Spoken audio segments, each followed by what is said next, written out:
and you have all the signs of low testosterone. You walk into your doctor, sends you out for bloods, you get bloods done. Your doctor goes, Mike, you're okay, see you later. You walk out feeling like, what happened? I don't feel fine. I'm walking out of that office feeling exactly the same. So what they're doing now is they're looking at their standard dog shit basic panel, which is built for fat and sedentary individuals who waffle down Whoppers all day and fucking egg sandwiches, and putting you in that category. I want you to understand something. The panel today is built off of the sick and sedentary individual. Now ask yourself when you look in the mirror, do you fall in that category? Probably not, because you knew something was wrong and you went to the doctor to identify and to fix what was going wrong. But the fucking issue is that your GP doesn't know shit about blood work when it comes to hormones. In medical school, you know how much they teach about hormones? About fucking 4 seconds, that's how much. So how are you gonna get an individual who's taught for 4 seconds on hormones to optimize your health? Not with that stupid fucking reference ranges that they built over fat people. This is not optimal for you. These guys, or general practitioners, I hate to badmouth all of them because there are some good ones, but it's like a needle in a haystack, okay? They're trying to manage your hormones off a fucking number, not managing off of the feedback that you give them. You're 19 years old, your total testosterone 750, you have a high free testosterone, I'll get to that. And now you're 425. You're literally walking around with almost half the volume of testosterone. Do you think you're gonna feel the same? Hell no, you're not. You're gonna feel that much less. It's logical. You are not wrong. He's wrong. He's taking you down the wrong road to continue this way, but you are very in tune with your body and you know something's wrong and you took a step out of your comfort zone and wanted to correct this. My name's Vinny. I was a blue collar guy, all right? You could tell by this hat, glasses, my funny Long Island accent. I was a union construction worker for 19 years in New York City. The difference with me is that when we had coffee break and I'm sitting on a spackle bucket, I took that 15 to 20 minutes to educate myself about hormones and absolutely obsessed with endocrinology and hormones in the male body and how to optimize. So let's circle back to this dog balls fucking blood panel that they have today. They should really have 2 panels, right? The fat and sick or the optimal one? I think you want to fall in the optimal one. Let's look at the fat and sick one. Let's look at testosterone, okay? The average standard range is 300 to 1,000 nanograms per deciliter, okay? So I want you to understand or listen to how they figure this out. They take all types of people, all different ages, all different fucking fat percentages. They throw them in the big melting pot, stir the motherfucker up and say, these are the numbers, all right? Does that figure out your number to optimize yourself? This is to optimize and to keep sick the fat ones. Oh, for a fat guy, this is high testosterone. And for a disgusting fat obese guy, this is low testosterone. Do you fall in that category? I don't think so. This brewing, gross, disgusting average melting pot, all right, are guys who are on fucking 16 different medications, drinking beer. They fucking haven't seen a gym since, I don't know, they talk about probably high school football still and they're 55 years old. That guy, right? They walk by a gym, they start getting fucking hives in it and scratching out and have to go buy calamine lotion and rub it all over the shit. This is who you're being compared to. So then I see doctors on Instagram, Facebook, whatever going, you know, I hate when guys bang on doctors. Why does this happen? Then you tell me, Dr. Mr. One out of the fucking haystack, why does this happen? They spent years and years in med school learning how to maintain the sick and not get sued, okay?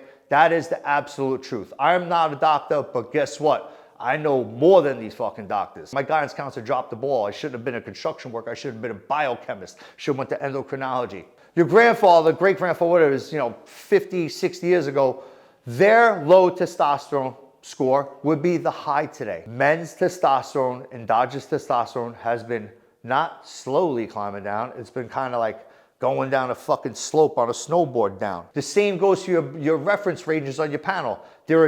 They're accommodating to the fat and the sick and the gluttonous, lazy people. Testosterone should be here, but since you want to waffle down fast food and crush your fucking testosterone with estrogen, they keep lowering the testosterone to say that you're normal. Stop being lazy, pick your fat ass off the couch, go to the gym, raise your testosterone, be a man, start walking around like fucking Genghis Khan, rape and pillager like your grandfather did, and stop being a fucking vagina. And then you question, why is this happening? My fucking Whopper and McDonald's lovers, right? Because it's not just the food, it's everything we're exposed to. The plastic water bottles, okay? The plastic water bottles that you buy at 7-Eleven, where you feel, right? You think this shit's kept cold all the time? No, it gets left outside in the 100-degree heat. Plastic's melting it, get into your body. Guess what this does? Crushes your testosterone. Boom, estrogen goes up, now you grow blue. Deodorant has all kinds of shit in it, chemicals, okay? All these produce or stimulate estrogen production in your body. Now, when you have higher estrogen, guess what happens? Bam, midsection grows, get fatter, can't see a dick, belly button gets deeper, more crumbs get stuck in there because you're eating goldfish on the couch from your kids at 12 o'clock at night when you should be sleeping. This is an ugly cycle that you can't get out of. And then on top of this, you're getting stressed out from your wife hammering at you, yelling at you, from whatever demands that life may be financially. You're stressed about getting fatter, whatever it is, okay? And you can't sleep because you eat like shit at night. You got acid reflux, right? You pass out on the couch all crooked and messed up, all right? Gross and ugly, fatter, more estrogen, more waffles, more fucking Five Guys equals fatter, more estrogen. Now you got fucking a bra on, lipstick, and now you're not a man anymore. All right, listen, even if you trusted the Rangers and said, you know what? They're doctors. These are the Rangers. You know, I don't care what you say, Vinny, you're not a doctor, but they are. All right, let's just look at that range, all right? But they don't even check all the markers. One, I see this all the time. I see it all the time, and correct me if I'm wrong. For those out there tell me I'm lying, I'll fucking slap you in the face, right? For those who tell me I'm lying, are full of shit, right? I've seen many times when I go, let me see the bloods. I see testosterone. I'm like, where are all the other markers? I want to identify, even if you have optimal testosterone levels, that's bioavailable and usable. Okay, it's malpractice at the end of the day. Other markers on there, there's like a bunch, like 5 or something like that, could truly identify if you actually have available testosterone. Let's just cover one, all right? That should be a staple on every blood panel. Unfortunately, it's not. It's called your sex hormone binding globulin, other than your estradiol, sex hormone binding globulin. Think about the word. It's an SHBG. For the guys who want to know what it is, if you look at your panel, it says SHBG. Sex hormone, testosterone, binding, binds to it. Globulin, it's a protein that binds to testosterone. Okay, Vin, I can't really think about that. Explain to me. I simply will explain to you.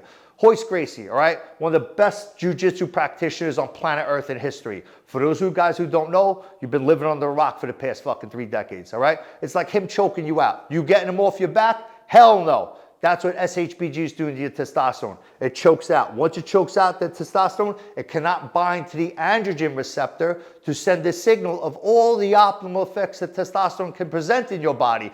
That being a man again. That being walking around like Genghis Khan, slaying and pillaging vagina and ruling the world. Right?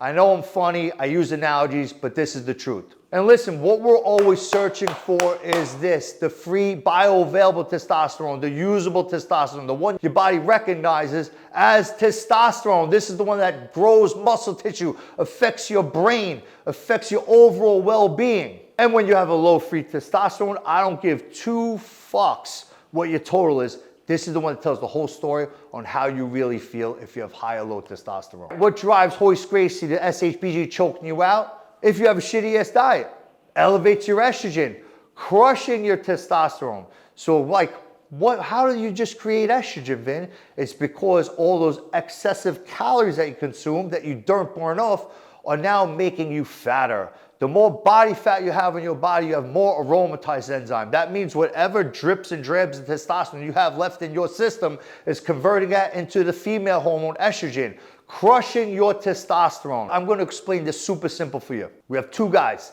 Total testosterone is about 700, right? Subject A, Mike, comes in with a total testosterone of 700, but his SHBG, Royce Gracie, is at a 75, okay? Then we got subject B, Tony from Avenue A, right? He's got a 700 total score. He has an SHBG, Royce Gracie, of 22. Subject A, with the high SHBG, with the high SHBG, can have less free usable testosterone. Tony from Avenue A, okay, is going to have a higher free testosterone. The free testosterone is what we're searching for. That is the one your body can identify as actual testosterone.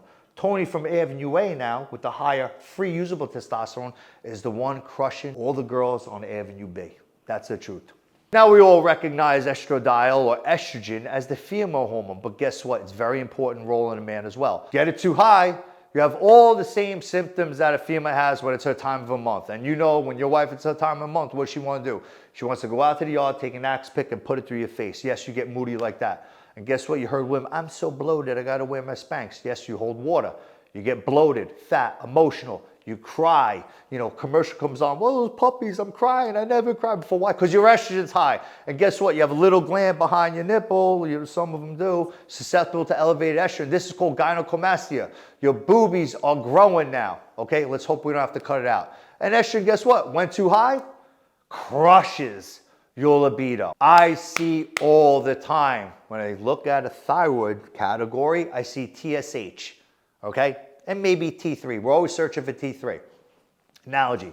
HCG stimulates Leydig cells. Testosterone, let's look at your TSH like a thermostat. Okay, it's a regulator. Either you're hypothyroid or hypo being high or low. And then we're always searching for T3, but there are other markers intermixed. Okay, like your T4. It's a signaling to create T3. That's what we're searching for. But then one I never ever see, okay, is your reverse T3. Reverse T3 is like this. You can have high optimal T3 levels, but you're getting all the symptoms of low thyroid. Why is that, Vin? Is because the reverse T3 is like, you know, you're trying to get a girl pregnant, right? But you're wearing a condom. How the hell is that going to happen? It's covering your T3 receptor with a plastic bag. So T3 can't reach the receptor and send the signal it's supposed to, that's necessary. Okay, therefore yielding you with low thyroid function, which has all the same negative side effects as low testosterone. Tired, depressed, lethargic, all that other stuff, right? But why do I talk about the thyroid so much? Why? Why are you honing in on this one? Because when your thyroid's fucked up, guess what? The downstream effect, and now mess up your sex hormones, that being testosterone, throws it off kilter. That's why many times men go to a doctor, the doctor starts shooting with testosterone cypionate at 200 milligrams a week, and they're still feeling the same symptoms of like not feeling right, is because they're not pinpointing what's actually wrong, is the thyroid hormone. Once you correct the thyroid, maybe you don't need exogenous testosterone. Maybe you could have just corrected this by correcting what's off with your thyroid. You could have high optimal T3 levels, but you're getting all the symptoms of low thyroid. Why is that, Vin? Is because the reverse T3 is like, you know, you're trying to get a girl pregnant, right? But you're wearing a condom. How the hell is that going to happen? It's covering your T3 receptor with a plastic bag. So T3 can't reach the receptor and send the signal it's supposed to, that's necessary. Therefore yielding you with low thyroid function, which has all the same negative side effects as low testosterone. Tired, depressed, lethargic, all that other stuff, right?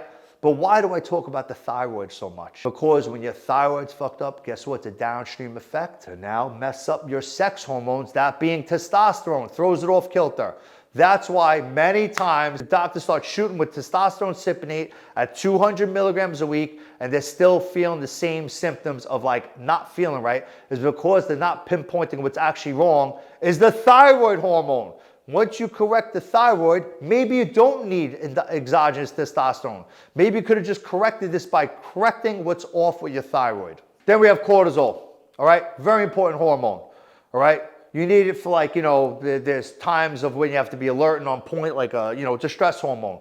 You know, it makes you very alert and active to certain things. When it's up too much though, like in an abundance for a lot of you guys who are under stress, this is the one that crushes your testosterone as well, along with estradiol, but also makes you fatter, all right? How does this elevate, Vin? Stuff you put inside your body through your daily routine elevates cortisol, lack of sleep, heavy stress, outside influences, okay? Anything negative that you do, the garbage in your mouth, you don't sleep, you drink, cortisol. Cortisol in your body elevated, body fat accumulation, crushing testosterone. Testosterone has to be produced somewhere in your body, the endogenous, internal testosterone, pregnenolone. Pregnenolone now has two roads. We can either take the path to build testosterone, or we could produce cortisol. So you have the road to choose. You could pick the lane with what you do. If you do everything correct, you train, you sleep, you eat good, all right, everything's on point. Pregnenolone takes the road to build testosterone.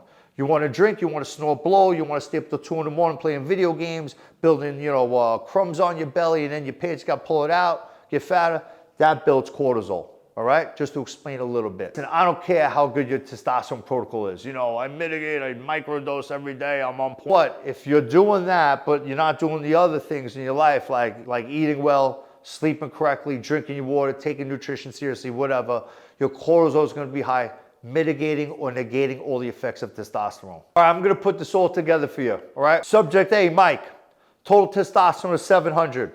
Very high sex hormone binding globulin. A lot of Royce Gracie's in his bloodstream. Choking out his testosterone, yielding him a very low free usable testosterone. Then we got Tony from Avenue A. 700 testosterone. Very little. There's like 2 Royce Gracie's in his bloodstream. Now he has a very high free testosterone that's usable. Hence, Tony from Avenue B now, again, what he's doing, running over to Avenue U and crushing all the girls over there because he feels like the alpha male, getting all the optimal symptoms or feeling of what high levels of testosterone are. Subject A, it's not only his testosterone is low, that guy has fucking high cortisol, high estrogen. Here's what we call the exact American who has metabolic syndrome. And then we take Tony from Avenue B. Here's the guy now who trains, eats correct. He goes, I don't want to age, or even when I'm 82 years old, I'm going to look like I'm 45, all right? He falls in that category. So I want you to ask yourself, what category do you fall in? Do you fall in this guy's category? Stop watching.